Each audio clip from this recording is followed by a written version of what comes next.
Up the mic and I'm back again, and I'm on the back wheel of a KTM. Me and the boys were going grafting, and we're all blacked out, creeping through your ken. I seen the key for an RS. What is up, guys? I know it's been a minute. Every single video I keep saying I'm start posting more, and then I just don't. I've honestly just been too lazy to, you know, hit record and actually edit the videos while I'm riding. I'm gonna try to make a video every week or so. Today we're doing a little wheelie tutorial for you guys because it's been requested from a couple people. So wheeling is pretty simple, honestly. I feel like people overcomplicate it a ton. It's mostly just practice, honestly, because the concept of it isn't too complicated. Like, it's all practice. Like, you're not gonna just be able to wheelie right after you watch this video, but you'll have an idea of how to practice and how wheeling actually works.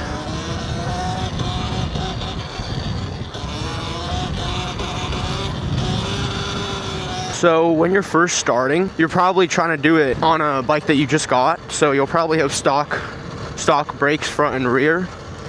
So the stock rear brake should be good enough for when you're first starting, because you're not using the brake that much. But once you get more skilled and you start using the brake more, better brake control, you're gonna want to upgrade your brakes, because the stock brakes fade super easily, which is basically just where they overheat and then they lose traction on the rotor and then you loop.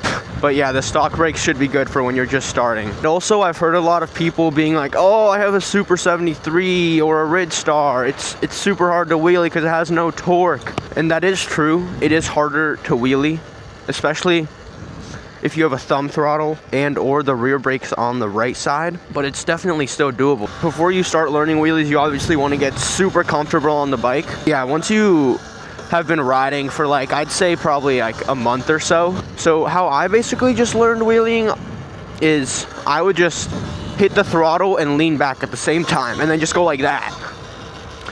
And when I first started, I was getting the wheel off like 2 inches off the ground, and it was hella scary. Like, I was just going like this, like that, and I would like freak out. But yeah, and then when you're at that point, it'll feel like wheeling is impossible. Uh-oh, police. It will feel like wheeling is impossible because it just seems so hard.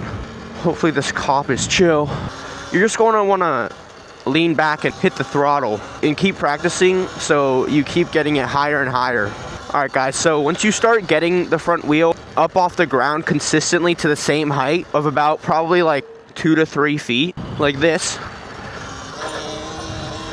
Once you get to like that point, you're gonna want to start implementing the rear brake, even though you don't need it during the wheelie, but you're gonna do it just to practice using the rear brake, getting that in your head. So you're just gonna go like this, then you're gonna brake like that.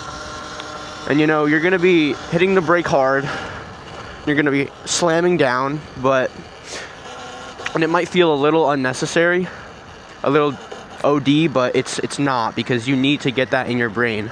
Think about the rear brake the entire time while you're trying to do the wheelie. Do not focus on trying to get it to 12 o'clock. The first thing on your mind at all times is the rear brake, because it's basically your lifeline. I'd say probably do that for probably like a week of riding, and then yeah, from that you're just gonna want to slowly start getting more and more comfortable going up to balance point.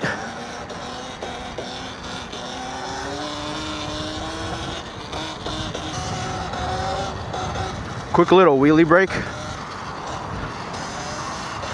So once you start working your way up and you finally start getting to balance point, you're gonna feel when you're at balance point, because it's gonna feel like you're just like suspended, and you're not gonna be touching the throttle at all. You're just gonna be sitting there, and it's gonna feel awesome, like this. You're just suspended. Oh shoot, I forgot to say this, but yeah, when you're first starting also, you're gonna wanna find a hill like this. Like, this is a perfect hill because it's easier to get up to balance point on a hill. It just is. And yeah, once you feel suspended, I remember my first time, right when I got up here, I totally forgot about the rear brake, like fully. Just forgot about it. And I remember, I don't know how I didn't loop. I was like back here, and I was like looping, and then I like dropped my legs, which you never want to do.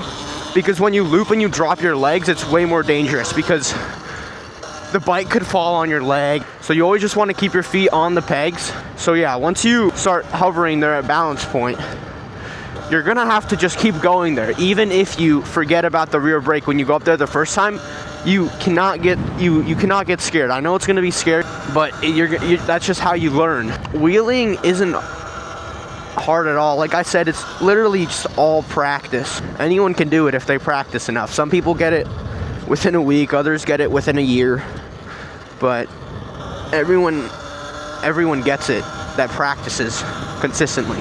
In my next video, I'm going to do a tutorial for more advanced stuff like knee knocks and stand-ups and one-handers, but I'm still learning some of that stuff too. Like I'm still learning combos. I'm still getting used to the throttle no hand. But I'm really good at stand-ups and knee knocks because I've just been practicing them. And one-handers, throttle one-handers. Alright boys, the rest of the video is just going to be like a little wheelie montage, so enjoy.